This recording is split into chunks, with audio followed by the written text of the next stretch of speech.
Golf is much more than just learning how to improve your technique. Golf IQ is a massive part of the improvement process. Today, I'm faced with a challenging shot with the green above my feet. I'm going to show you 3 different ways how to play it, which can produce different results relative to your skill level. If you want to find out more, well, stay tuned. This video is really going to help. Let's get stuck in.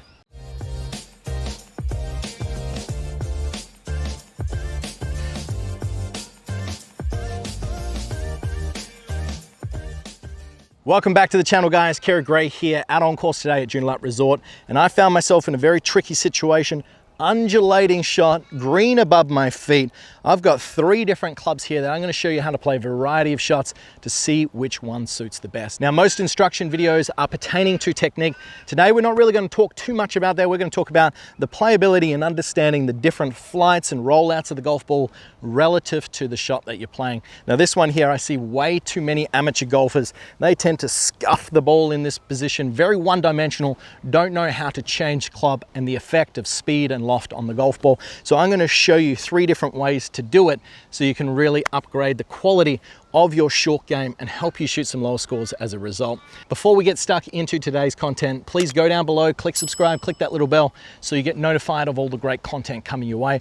Also, if you are struggling in your short game, I can help you online. I use an app called Skillers. You can send me some videos down the line, face on. No matter what part of the game you're struggling with, I'm here to give you personalized drills and exercises, improve your technique, level up your game, improve your scores. So if you're interested, click the link down below. All right, on to today's subject. We're talking about how to play this shot with a little bit higher proficiency. Like I said, most amateur golfers, very one-dimensional. They'll either pull out a club with way too much loft, put the ball back, try and get that strike as long as they can deliver it, but then they've only really got one loft and one sort of spin rate that they can deal with. Really, if you spend some time down on the practice range, you'll find that you can play a variety of shots no matter what situation you're in and get some pretty good results. So what I'm going to do is I'm going to talk about the differences between putting, chipping, and pitching or lobbing today.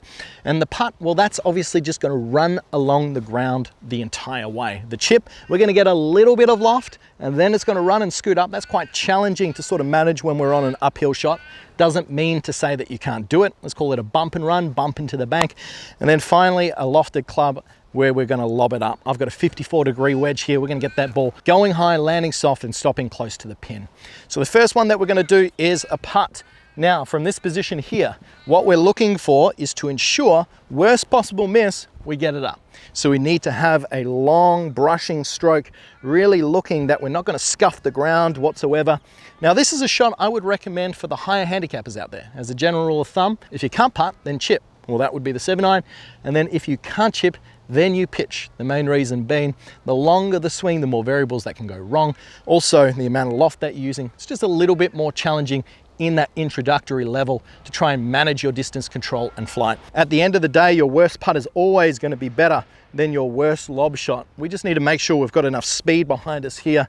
Let's hit it up and see how we go. That one felt quite good off the face, and I think that's going to be quite close up the top. So just a big putt. Let's make sure we've got enough length on our stroke to get it up there. At the end of the day, you're better off being a little bit longer than shorter because that ball's just going to roll back to your feet. The next one, we're going to use a 7-iron. Now, personally, from this position, I would find this quite challenging. The main reason being is I know it's going to get a little bit of loft, but then we need to figure out how soft this bank is. How much is this going to dig and stop? Is it muddy? Is it hard? Is it going to bounce? Is it going to spin? What's it going to do? Well, we don't really know because I haven't hit this shot before, so we're going to give it a test run. The only thing I can control here is making sure that I'm getting a brushing of that ground rather than a digging. I'm going to step up here, try and recreate that same feeling. Okay, that one worked out quite nicely. I'm actually quite happy with that. However, I wouldn't really trust myself to do that time and time again. Now, a lot of the time, a chip and run or a bump and run may be a great option. You can use a 7-iron, you can use your hybrid, you can use a 3-wood. Personally, I would either be using the putter or the lob shot for this one, mainly for the fact that the green is so elevated and it's going to be quite challenging. So we're going to take the lofted club. Now, in my opinion, most players use way too much loft and they don't know how to set up correctly for these shots, which is why they struggle with these high lob shots in the first place.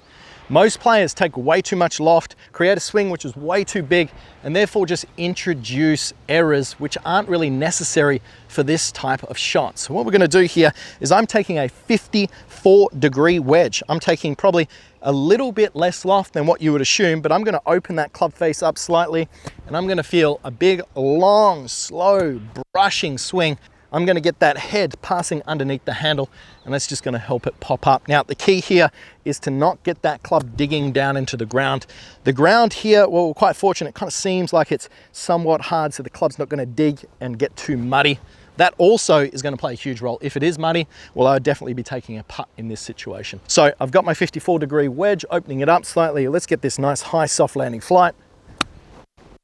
And that one there came out exactly how I planned. So very happy with those three, but as you can see, three very different ways of playing the shot. You've got the chip, you've got the lob, you've got the putt.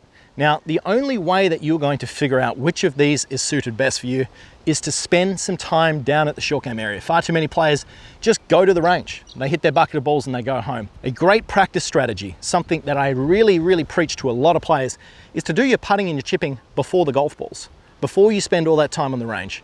It's a key that we see the professional golfer do time and time again, which is why they just get that extra little bit of work on their short game. And at the end of the day, considering more than 50% of your shots are from within 100 meters, not over, within 100 meters, we need to spend a lot more time around the green to ensure that we're sharpening this part of the game, because just standing there and blasting drive over and over again is not really going to give us the results that we're looking for in regards to score. I know it boosts the ego, it feels good to bust some drives down there, but then having a lofted club and being able to play a beautiful, sexy, high, soft landing shot, well, that's what I personally enjoy doing the most. Spend as much time as you can around the greens, open your eyes to how to play these different shots, and it can really help you shoot those lower scores that you might be struggling to convert on.